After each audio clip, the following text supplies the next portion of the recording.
Assalamualaikum warahmatullahi wabarakatuh. Selamat datang di perkuliahan terapi gen. Di sini kita pada sesi kedua ini atau pertemuan kedua ini kita akan membahas mengenai apa itu epigenom dan apa hubungannya dengan terapi gen. Jadi sebelum kita masuk kepada apa itu epigenom, kita kembali lagi ke pembahasan mengenai apa itu genom. Apakah kalian sudah bisa menyebutkan apa itu genom? Ya, jadi genom itu adalah keseluruhan material genetik yang ada pada makhluk hidup ya. Bahkan virus pun dinamakan dengan genom juga. Jadi semua sekuen yang ada pada organisme atau virus, kemudian gen-gennya ya, kemudian DNA, sekuen-sekuen DNA diantaranya yang kalau pada makhluk eukariota itu ada yang tidak mengkode gen atau tidak mengkode protein, tapi itu tidak dimasukkan ke dalam genom. Jadi keseluruhan material genetik yang ada pada organisme dan virus itu dinamakan dengan genom.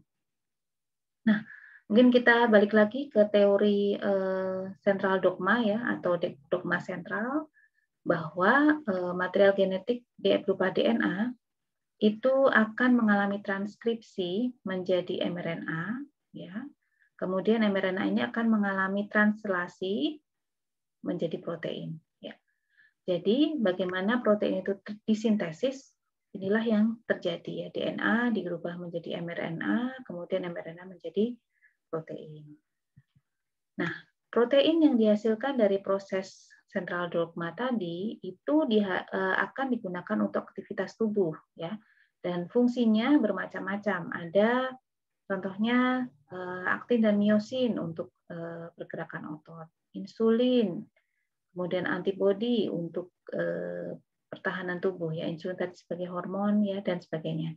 Jadi fungsinya bermacam-macam, ada sebagai reseptor, ada sebagai transport molekul, ada menjadi hormon, pembangun struktur tubuh dan lain-lain. Dan ini protein ini bisa terdapat di sel atau jaringan tertentu, misalnya aktin dan miosin itu banyak terdapat di otot ya, di jaringan otot, bukan di sel-sel darah misalkan atau di darah ya. Jadi protein-protein itu terdapat pada sel atau jaringan tertentu.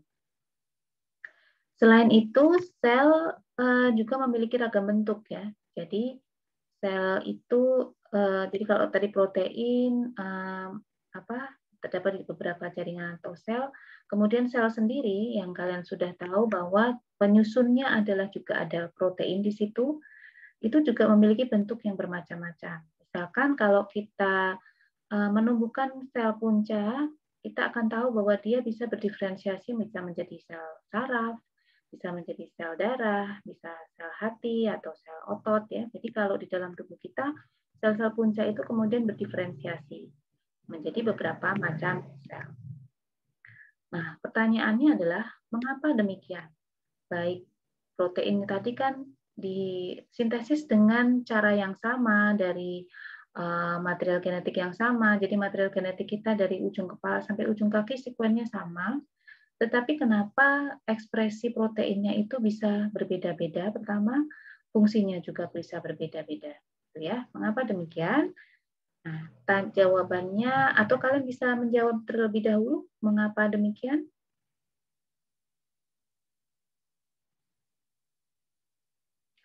Oke, mari kita bahas sedikit mengenai ini ya. Jadi di dalam sel-sel tubuh kita, saya mengistilahkan tubuh kita ya, jadi karena untuk lebih memudahkan, itu terdapat beberapa gen yang diekspresikan, ada pula yang tidak diekspresikan. Jadi ada mekanisme turn on dan turn off ya, seperti saklar ya, kapan dia bisa gen itu dinyalakan turn on atau tidak diekspresikan turn off. Contohnya pada sel-sel darah, gen yang berperan dalam mengekspresikan hemoglobin untuk mengangkut oksigen itu ekspresinya sangat banyak dibandingkan dengan sel otot ya. Sel otot memiliki juga sekuen-sekuen hemoglobin atau gen-gen yang mengkode hemoglobin tetapi tidak diekspresikan. Nah, proses turn on turn off itu ternyata dipengaruhi beberapa modifikasi pada gen. Nah, modifikasi pada gen ini disebut dengan perubahan epigenetik atau kita sebut dengan singkatnya adalah epigenetik. Contohnya metilasi DNA, modifikasi histon, mikroRNA, dan fosforilasi protein. Nah, nanti kalian mungkin bisa melihat istilah ini di modul ya. Silakan membaca modul. Kemudian bisa juga kalian bisa membaca beberapa referensi lain mengenai apa itu metilasi DNA, apa itu modifikasi histon, kemudian dampaknya seperti apa, dan sebagainya. Silakan. Tetapi yang jelas,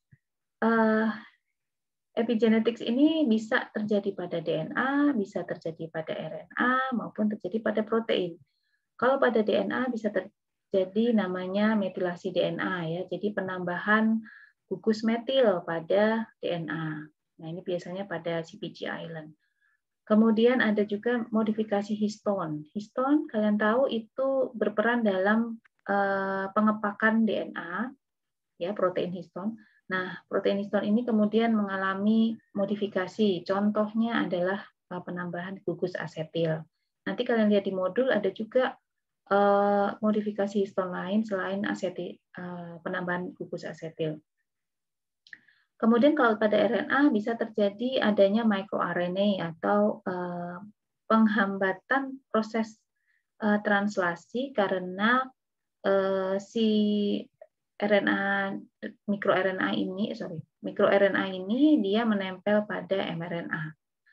Kemudian ada juga fosforilasi protein dengan enzim protein kinase sehingga dia mengatur aktivitas dari protein tersebut, ya, mengatur dari aktivitas protein tersebut.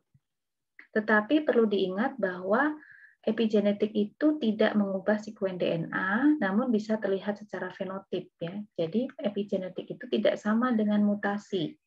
Dan perubahan epigenetik atau epigenetik sendiri bisa dipengaruhi oleh lingkungan seperti pola makan, konsumsi alkohol, konsumsi nikotin, adanya polusi lingkungan, dan lain-lain.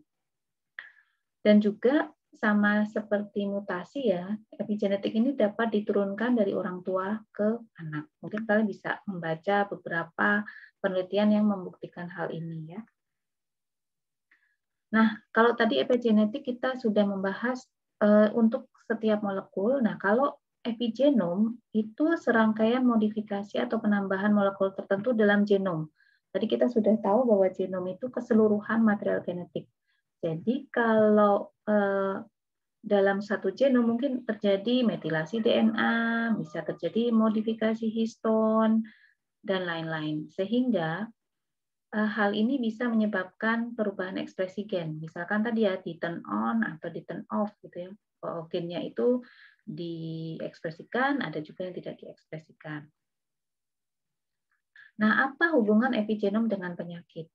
Nah, ternyata beberapa penelitian melihat adanya peran dari lingkungan pada epigenom, sehingga terkadang epigenom itu mengalami kesalahan. Dan kesalahan ini atau epigenomnya itu bukan hanya kesalahannya, tapi epigenomnya sendiri ternyata berperan dalam kejadian penyakit.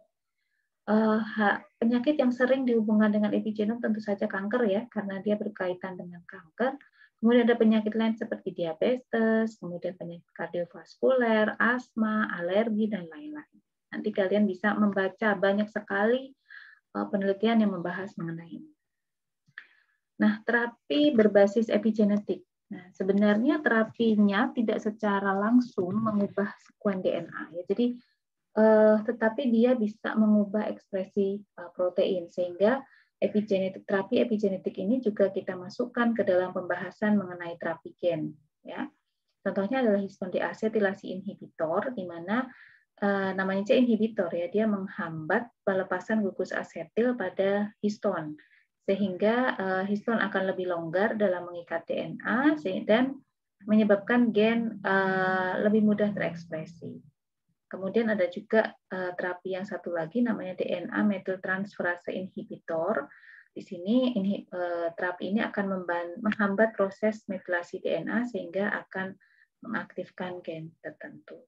Ya, demikian perkuliahan kita kali ini, semoga memberikan pemahaman. Akhir kata, wassalamualaikum warahmatullahi wabarakatuh.